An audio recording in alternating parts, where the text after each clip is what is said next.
सुदामा भी है विचार ही कर रहे थे, तब तक अपने भवन के रास्ते पर मार्ग पर आपने दिखाई दिए। सुदामा जी, सुशीला जी ने अपने दरबारों से कहा, जाओ महाराज जी को आदर के साथ बुला लाओ।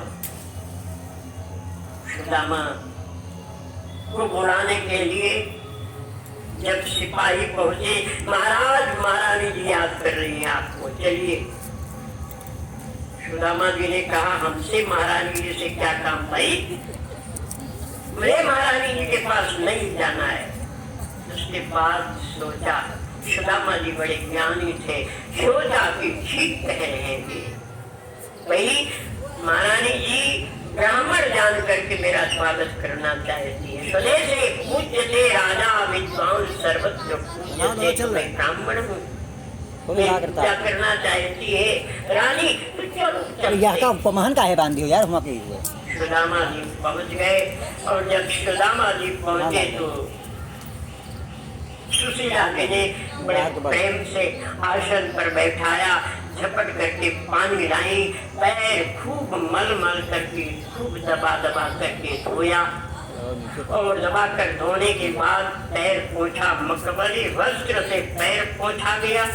सुंदर दिव्य आसन पर बैठाई थी, पैर पोंछा, पैर पोंछने के बाद आरती उतारी, आरती उतारने के बाद जल पान कराया। महाराज बहुत देर से आप चल रहे हैं, बहुत समय से आप चल रहे हैं, आप जल पान कीजिए। जल पान जब हो गया तो सुशीला जी ने कहा, रे स्वामी हाल बताओ, कैसे कितने दिन आपने बिताया भगवान से। तो सुदामा जी ने कहा, मुझे आप स्वामी क्यों कह रहे हो,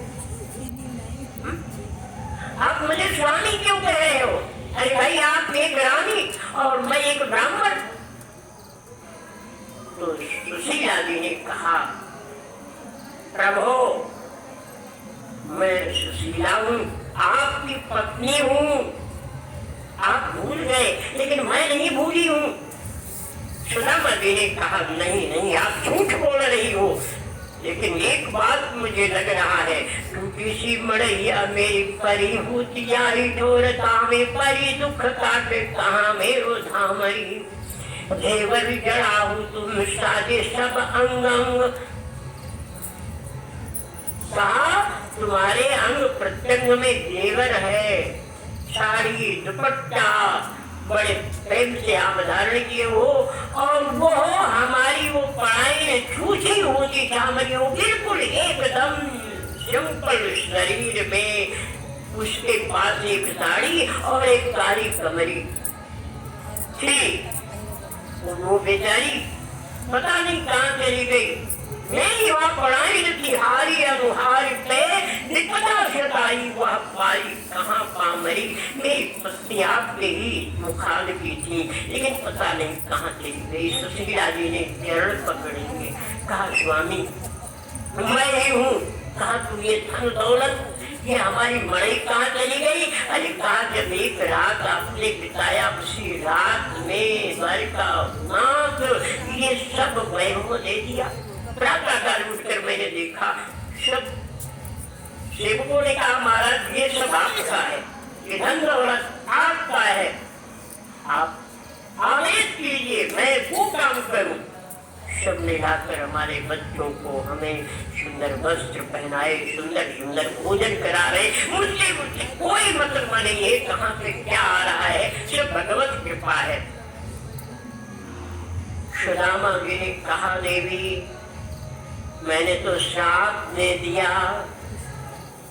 7 दिन तक मेरी खूब सेवा की, जाने पर रो रो करके वह सेवा किए, हमारा पैर अपने आंसुओं से धोया उन्होंने, मिले तब रो पड़े, कंधे से लगाया हमें और कंधा हमारा भिगो दिया। इतना प्रेम, और जब चलने लगे तब भी इतना प्रेम कि कंधा हमारा भीग गया। अब कब आओगे? लेकिन एक छलांग तक नहीं दिया तो मुझे क्रोध आ गया। जैसे हरिमों को दियो तैसे ही पावही आप, ये मैंने कह जैसे हमें तू कर दियो है जैसे तुम बन पाओ। सुशीला जी ने कहा स्वामी बात तो आपने बड़ी अच्छी कही है।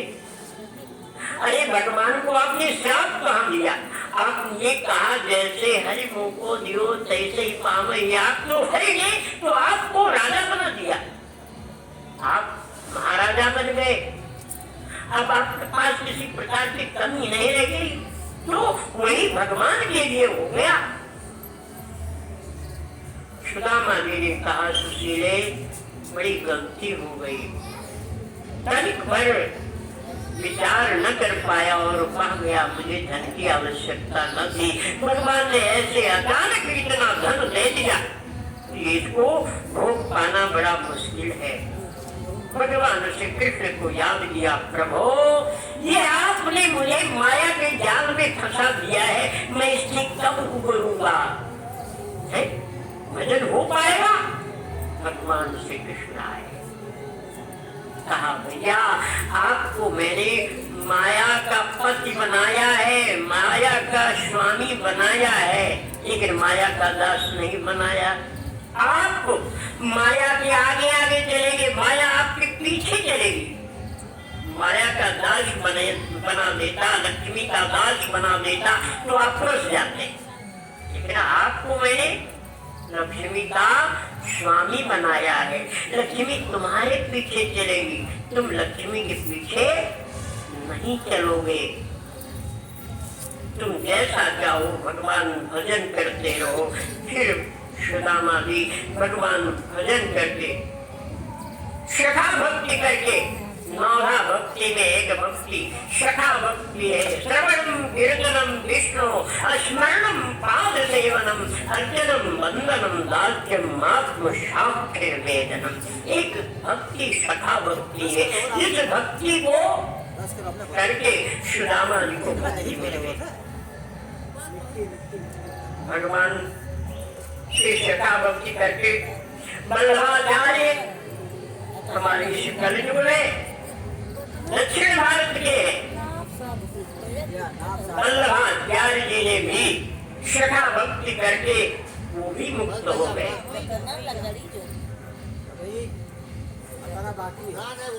चलो पहले तो समतल कर दो भैया, समतल और बिल्कुल एकदम चारों कोना साफ कर दो। मैंने वेदन कहा था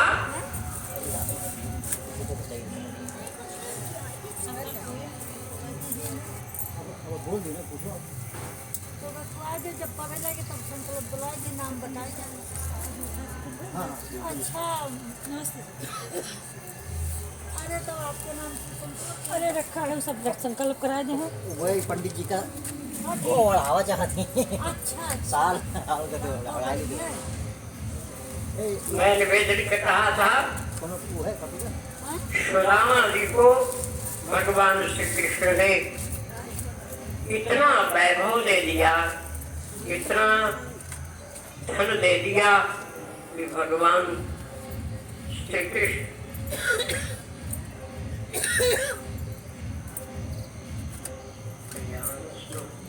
सौभाग्यवती वस्तु ऐश्वर्य वस्तु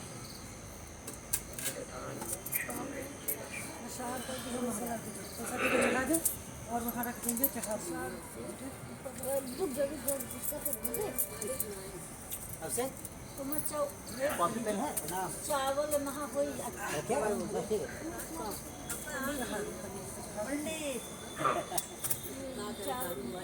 बहुत प्रसाद दे दो महाराज के लिए जाओ कोई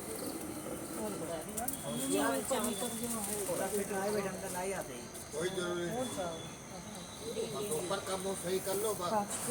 मैं निवेदन कर रहा था जरूरी नहीं है। भगवान श्री कृष्ण की पावन कथा को सुनते हुए सुखदेव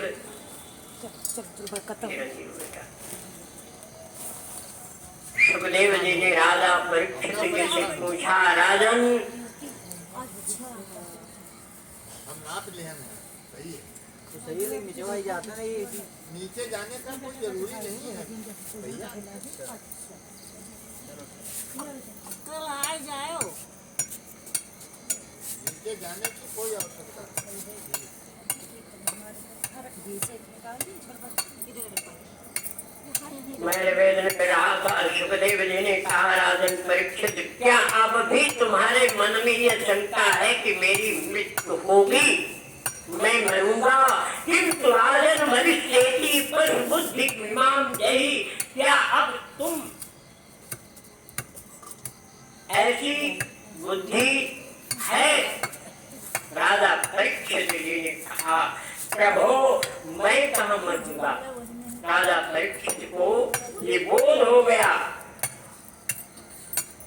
कि मैं नहीं मरूंगा, प्रभु ये शरीर मरेगा, मैं तो ईश्वर का अंश हूँ। ईश्वर अंश जीव अविनाशी, चेतनय अमर सहज सुख राशि। हे प्रभु, मैं तो जीव हूँ, ईश्वर का अंश हूँ, और ईश्वर का अंश जीव, मेरा कभी नाश नहीं होता, मैं अमर हूँ।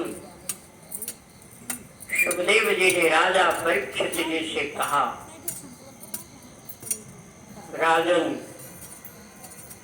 भगवान श्री कृष्ण की पावन कथा को सुनते हुए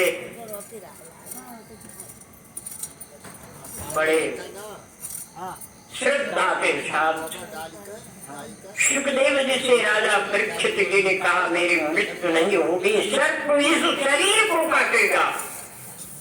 फिर सुखदेव जी बड़े प्रसन्नता के साथ विदा हो लिए। एक बार बोलो श्री महामुनि सुखदेव जी महाराज की जय। सुखदेव जी विदा हो गए। राजा परीक्षित जी वहां से एक विशाल भवन में, 7 मंजिला भवन में, वहां उनका निवास हुआ। सबसे ऊपर परकोटे पर निवास किया गया और सभी दरबारों को लगाया गया कि पंछी पर न मर पावे। मेरे इस भवन में पंछी पर न मार पावे। ब्राह्मण आ सकते हैं आशीर्वाद देने के लिए। फिर क्या था, भगवान की कृपा, राजा परीक्षित जी का वो समय आ गया जिस समय परीक्षित जी ये प्रतीक्षा कर रहे थे, आज शाम हो जाएगी, सूर्यास्त के बाद, सूर्यास्त के बाद मेरी मृत्यु नहीं होगी, यही प्रतीक्षा कर रहे थे। तब तक तक्षक नामक सर्प एक मानव शरीर में, ब्राह्मण शरीर में चल दिया। बीच में कश्यप नाम के ब्राह्मण को झाड़ने के लिए चल दिए। बड़े उतावली से दोनों जा रहे थे। अचानक तक्षक ने महाराज कश्यप से पूछा, महाराज बड़ी तेजी से जा रहे, कहाँ जा रहे हैं, किस लिए जा रहे हैं, किसके पास जा रहे हैं? सुखदेव जी ने कहा, शुद्ध जी बोले कि वो कश्यप नाम का ब्राह्मण तुरंत बोला, आज महाराज परीक्षित जी को सर्प काटेगा, तक्षक काटेगा, और वो झाड़ कर मैं महाराज को स्वस्थ कर दूंगा, अच्छा कर दूंगा। ये मेरे पास मंत्र है, अपने मंत्र का प्रयोग करने जा रहा हूँ। तो तक्षक ने कहा, महाराज आप सांप काटने पर झाड़ते भी है? कहा, हाँ झाड़ता हूँ। कहा, तो मैं एक बात बताऊं? कहा, हाँ बताइए। कहा, मैं ही वो सर्प हूँ, ये सामने बरगद का वृक्ष लगा हुआ है, इसमें मैं काटता हूँ, ये बरगद का वृक्ष देखते देखते सूख कर जल जाएगा, क्या आप इसे हरा भरा कर सकते हैं? अवश्य। क्या था, तक्षक ने तुरंत नाग का रूप धारण किया और उस बरगद वृक्ष को डस लिया। बरगद वृक्ष देखते देखते हरा भरा था, सूख गया, उसमें पत्ते सब झड़ गए और अचानक आग लग गई, जल गया। रात बन गया। तक्षक ने कहा महाराज अब हरा भरा करो तब जानू। कश्यप नाम के ब्राह्मण ने अपने हाथ में जल लिया और मंत्रोच्चारण करके उस राख पर डाला। फिर यथावत जैसे कि तैसे वृक्ष तब तो तक्षक ने कहा महाराज राजा परीक्षित की मृत्यु जान पड़ रहा है नहीं होगी। अच्छा एक चीज बताओ महाराज इस मंत्र के अलावा और आप कुछ जानते हैं? आप मेरे प्रश्न का उत्तर दे सकते हैं? कश्यप नाम के ब्राह्मण ने कहा क्यों नहीं आप प्रश्न कीजिए। प्रश्न तक्षक ने कहा कि राजन परीक्षित की मृत्यु कब होगी क्या आप बता सकते हैं? बुरा भाग करके कश्यप नाम के ब्राह्मण ने कहा थोड़े देर के बाद राजा परीक्षित की मृत्यु होगी। तो कहा अब बताइए आपका ये मंत्र झूठा होगा या तो आपकी गणित झूठी होगी। मंत्र झूठा हुआ तो आपकी गणित सिद्ध हो गई कि राजा परीक्षित की मृत्यु होगी और मंत्र हमें लग रहा है कि यह झूठा नहीं है। जब आपने एक बरगद के वृक्ष को हरा भरा कर दिया तो मुझे विश्वास हो रहा है जो सामने दिखाई दे रहा है उस पर मैं विश्वास कर रहा हूं। तक्षक ने सोचा पहले इस ब्राह्मण को किनारे लगाओ नहीं बड़ा गड़बड़ होगा विधि का विधान गड़बड़ हो जाएगा। फिर भगवान ने क्या किया इच्छा हर इच्छा हुई आगे बढ़ा और सोने की छड़ी बनकर पड़ गया। तक्षक ब्राह्मण देवता बुजुर्ग थे उन्होंने वो छड़ी देखा कुंवरी देखा उठाया और अपने कंधे पर रख लिया। कुंवरी का मुंह अपने पीठ पर कर लिया और जैसे पीठ पर वो मुंह गया तैसे वो तक्षक उस ब्राह्मण को काट लिया। ब्राह्मण गिरा वही समाप्त हो गया। सारा कार्य तक्षक का बन गया। फिर ब्राह्मण लोग जा रहे थे आशीर्वाद देने के लिए वो तक्षक एक फल लिए जा रहे थे। ये फल आशीर्वाद स्वरूप दूंगा उसी में छिप करके बैठ गया। और ब्राह्मणों ने जब प्रवेश किया तो राजा का आदेश हुआ आने दीजिए ब्राह्मण आशीर्वाद देने आ रहे। तो फल ले जाकर राजा परीक्षित जी को आशीर्वाद स्वरूप दिया। आशीर्वाद स्वरूप जैसे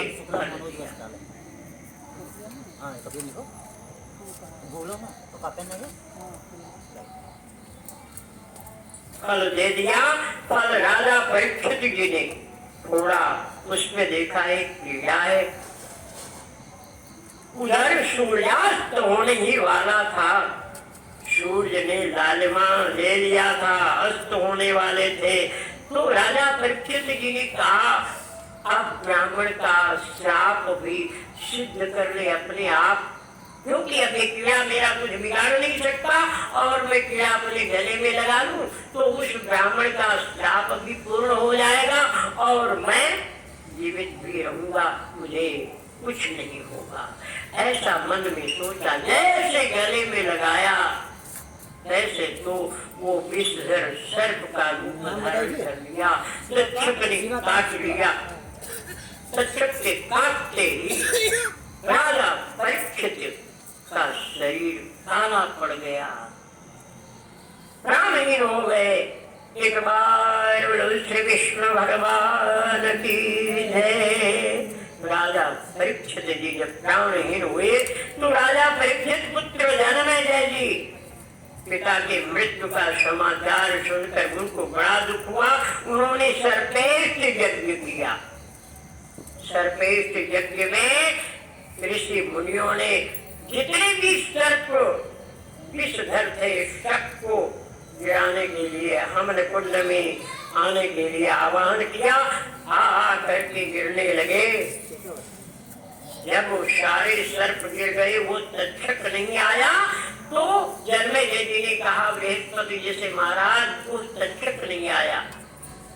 बृहस्पति जी ने कहा राजन वो तो इंद्र के पावे में मारे भय के लिपटा हुआ है। कहीं मंत्र के बल पर मुझे भी घसीट कर अग्नि में न डाल दे। तो इसलिए वो इंद्र के पावे में लिपट गया है। जन्मेजय जी ने कहा, महाराज इंद्रासन के सहित हमने कुंड में गिरा दिया जाए। बृहस्पति जी ने कहा, राजन ये विधि का विधान नहीं है, और यदि वो तक्षक की बात कर रहे हो तो अमृत पीटता है, इसलिए वो मरेगा नहीं, अमर हो गया। और ये जितने सर्प मरे हैं ये अपने माता के श्राप के कारण मर गए। जन्मेजय जी से बृहस्पति जी ने कहा, ये कद्रु के पुत्र है। महाराज कश्यप की 2 पत्नियां थी, एक का नाम कद्रु, एक का नाम बिनता। बिनता के पुत्र वरुण आदि पक्षीगण है, और कद्रु के पुत्र सर्प है। सर्पों के साथ कुछ जबरदस्ती न थी। सर्प का आहार गरुड़ का था ही, इसलिए गरुड़ खाया करता था। एक दिन आपस में दोनों बहन बैठी थी, बिनता और कद्रू। बिनता ने कह दिया, बहन भगवान सूर्य के घोड़े सफेद हैं, देखो कैसे दूध के समान सफेदी उनके शरीर में है। कद्रू उल्टा बोल गई, नहीं नहीं ये काले हैं। तब तक सूर्यास्त हो चुका था, तीसरे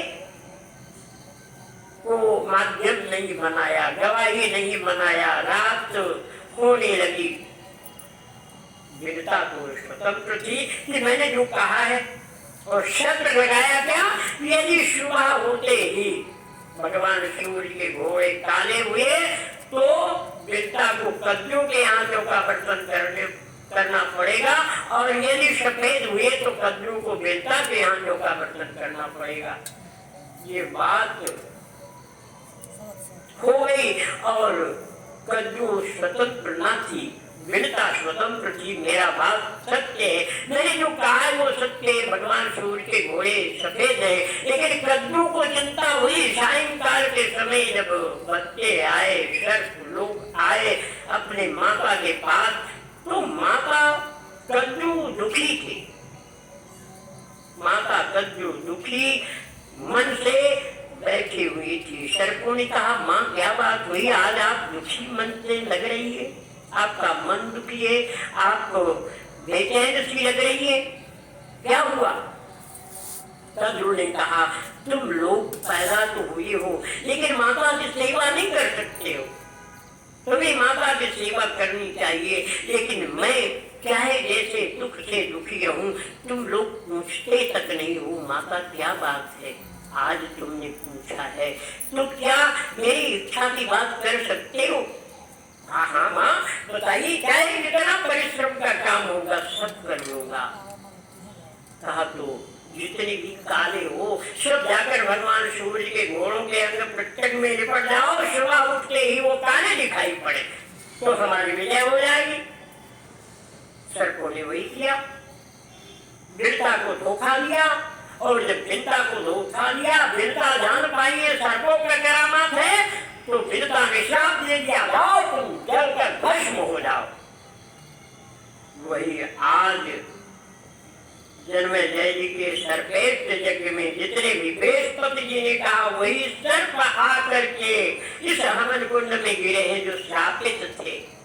तुम्हें इसका पाप नहीं मिलेगा, ये अपनी कर्मों का फल भोग चुके हैं, फल इन्होंने भोगा। अब आप इस यज्ञ को विराम दे दीजिए भगवान श्री कृष्ण की कृपा से।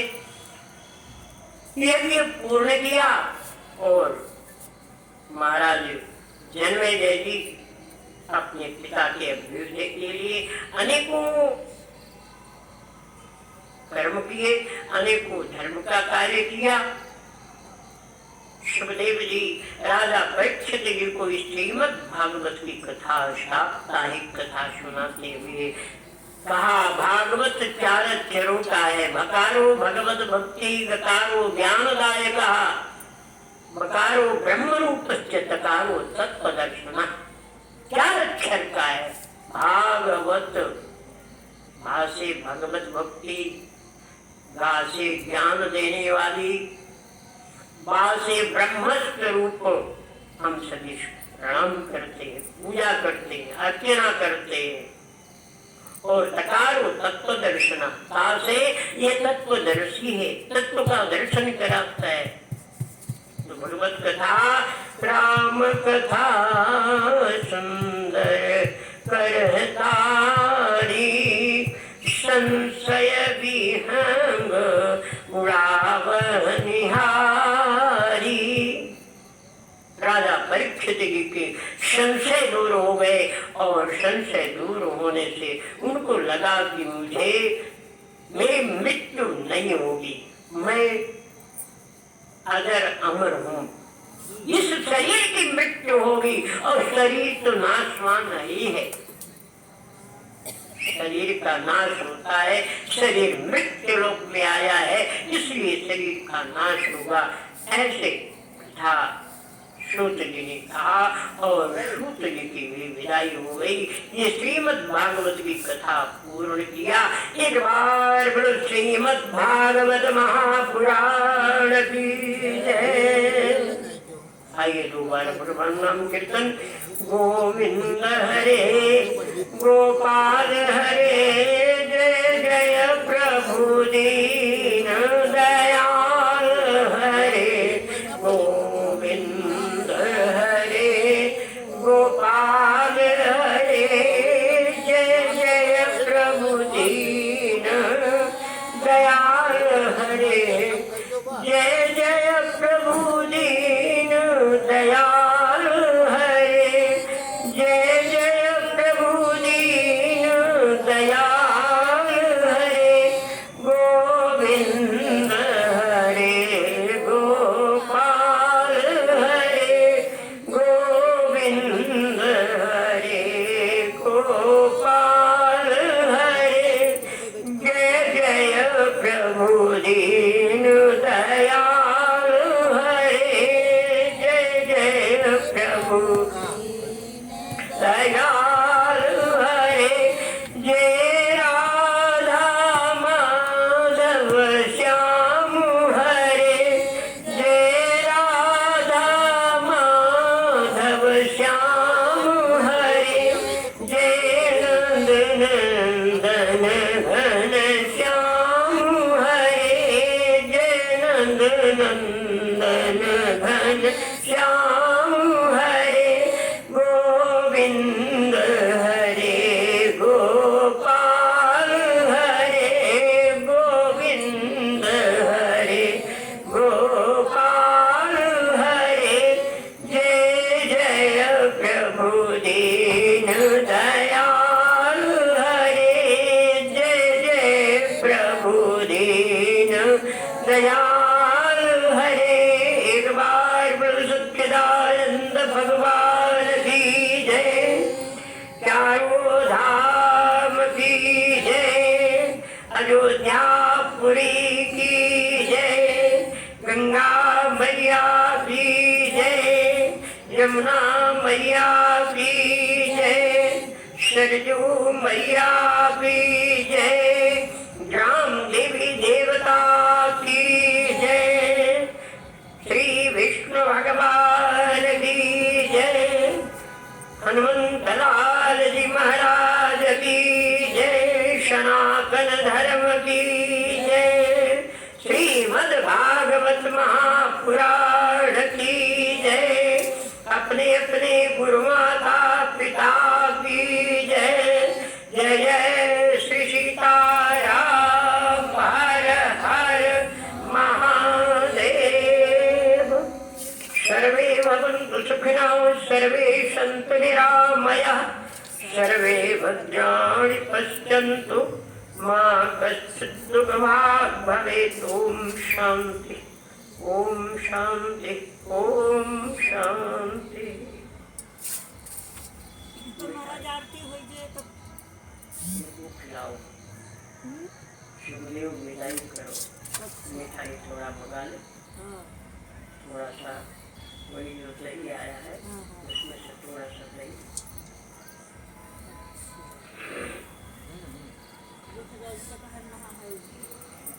हाँ कहाँ है जाओ, अभी तो पूरी मिल के कवर रखा है भाई खाली मिला है दही है वो।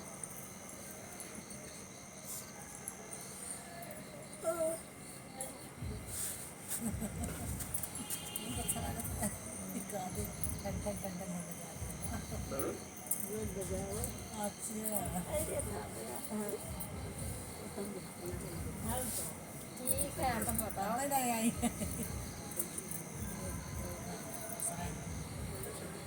ठीक है चाची बता चलो ये जाना टट्टी के साथ होया आवती आपकी सुना ठीक है आए राम पर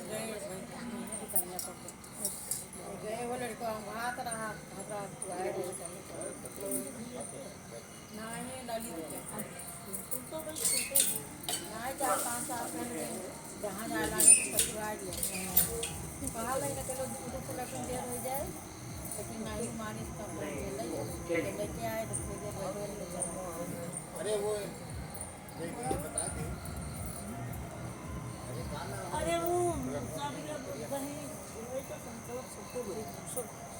नहीं इन्होंने साल पहनाया शाल हाँ काल एक पूरा मिश्रा में मिश्रा हाथ खाली यही तो तो बताए हाँ उनका नाम बहुत नाम अच्छा क्या है उनका है पुष्पा मिश्रा। और श्रीकांत सुंदर कोई दूसरा है हाँ वो तो अलग वो हम पे गाँव ही का पुष्पा मिश्रा वो जगदीश नाम लिख लिया वो चढ़ाई गई तो है ना तुम बदियन चढ़ा है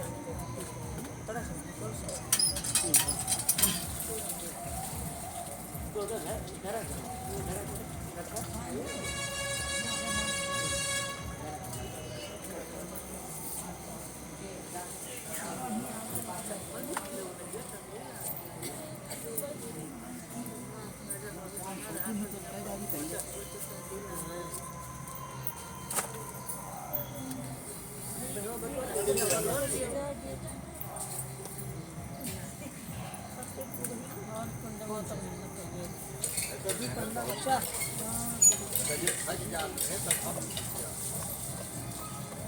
ये बड़ा हमारा अच्छा आपको भागीदारी है हमारा आपको भागीदारी है चलिए को वजह से नहीं जा नहीं दूध का सब भरा वही खाए औजार नहीं सब भाई हम आपको हो जाए हाथों काट ली वो हथवत नहीं बचाए उतनी वो बाबान बनवा ज्यादा कटीगा ना हाँ तो लीपा तो हाँ हाँ देखा हम लीप देखो का कर लगाओ अरे तो सुबह सुबह धुआं हवन हुआ थे अरे तो हम अब्बा लीप देवे रहा दियो मैंने वहाँ लकड़ी पे अरे लकड़िया अरे तो अब्बा हम देख में देखो तो अंदरवा कैसे आपको तुम्हें तो वहां पन्नी उन्नी बांधी लो कटा हुआ पन्नी बांधे भैया ना हां वैसे ना कि हो गया मच्छी वो हेलो हाँ और हल्के मार दियो बस भर्ती हो जाए तो चलिए वो को तई भर बन जाए चाहे शुद्ध हो जाता उमर है न गीला हो जाए तो वाली ढीला नहीं डबल जो ऐसे मान दो हाथ रखते में यार मार मार पहले अपन भर्ती हो जाए तो फिर फोन करिए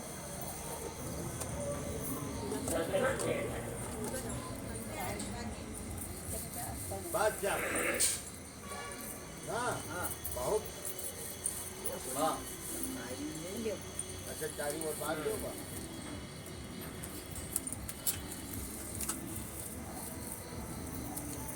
अब आरती करो आरती के बाद मिला करके मिला करके आरती करी किसी की टारगेट होगी भाई बता दिलाई बार फोन पर चीज है टारगेट चलो ढाई रिकॉर्ड हुआ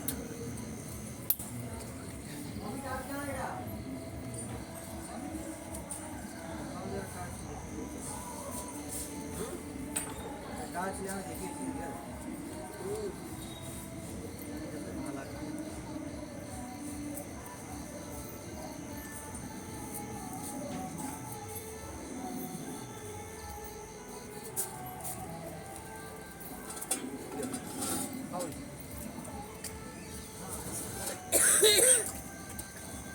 आराम से वो हाथ से लाओ। खाइए कपड़ा पानी हाँ बर्तन ही भर पर जाए चाहिए क्योंकि कोई जरूरी नहीं है। हाँ आवाज तो मारती है, आवाज तो मारता। वो भी चला दी। अच्छा क्या देंगे पकड़ो। ओम राजू भी प्रजननम ए, पानी हमसे लियाओ।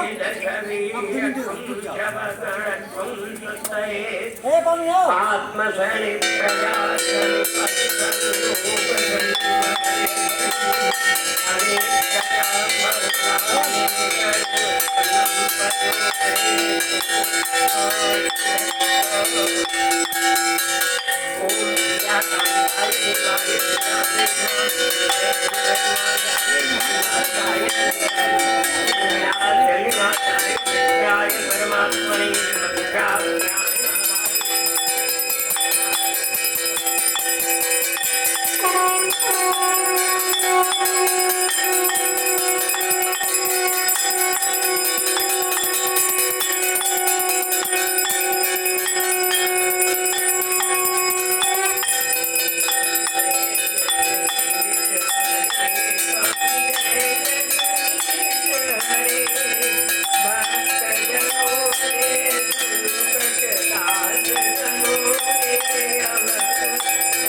रघुवरं करुणावतारं संसारसारं भुजगेन्द्रहारं सदा वसन्तं हृदयारविन्दे भवं भवानी सहितं नमामि।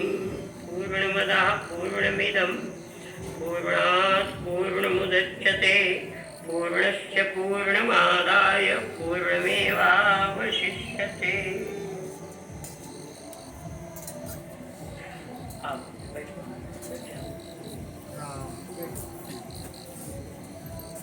कोई आरती दिखा दे भैया। अब आप बैठो। ये भैया आरती दिखा दे।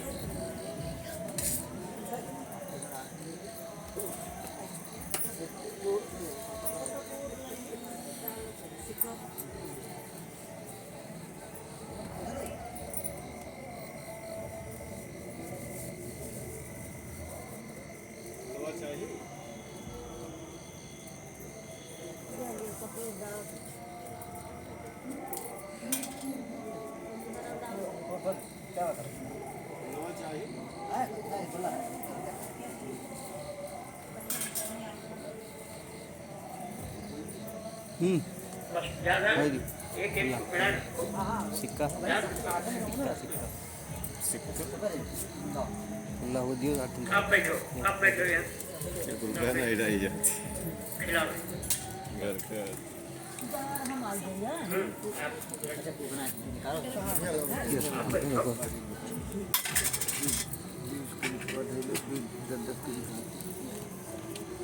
ले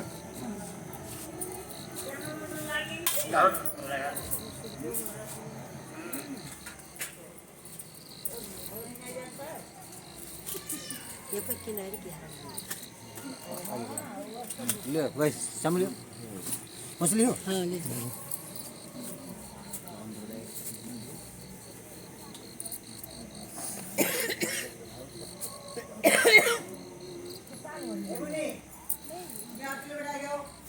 ओम कस्तूरी तिलकम ललाट पटे वक्षस्थले कौसुमं नासाग्रे कर्देवे वैकल्पं शर्वांगे दीदी होएंगे पैसा लगा दिया चाहिए कैसा पानी बोझ गई। अरे चलो गोपाल चूड़ामणि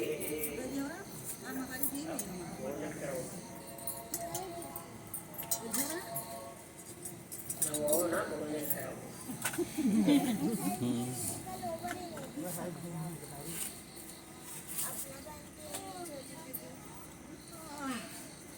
नवाय के भोजन करेंगे।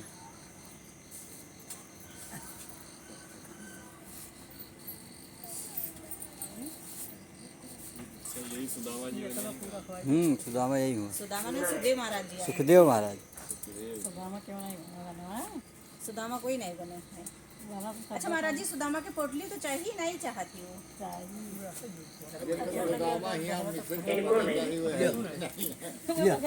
सुदामा बना दी।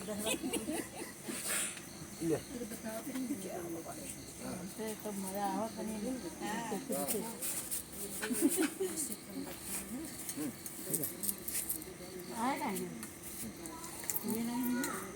दक्षिणा दे दी महाराज आ गए।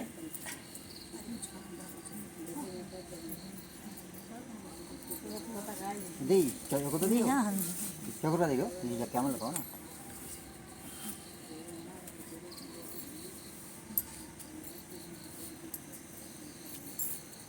आप वहाँ तो पकड़ लो भैया को आप पकड़ लो नहीं उनका पाँव पकड़ लो।